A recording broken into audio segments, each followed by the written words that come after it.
Hello everyone and welcome back to another video from Wake&Tech. In this video, I'm going to show you how to delete your account on the ShopPay app. So let's get started right away.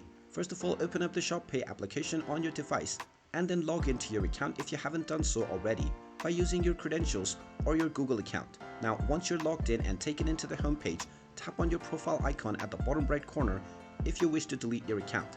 Now, from the account page, tap on menu at the top right and then tap on the settings option. From the settings option, you can tap on the app settings and you will find the option to delete your account. Tap on delete account and now you will be asked whether you are sure. Just tap on the delete account option once again and you will be asked for one final time whether you are sure that you want to delete your account. If you tap on this button for the final time, you might be asked to verify with your fingerprint or biometrics if you have set it as an option, and once you provide this final verification, your account will be deleted.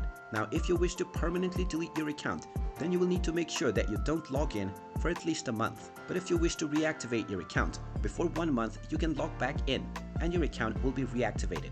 And there you have it. That is how you can go about if you wish to deactivate your account on the ShopPay app. If you find this video helpful, make sure you hit that like button and subscribe to our channel if you haven't done so already. Also ring that notification bell to never miss another update from us. Thank you for watching and I will see you again in the next video.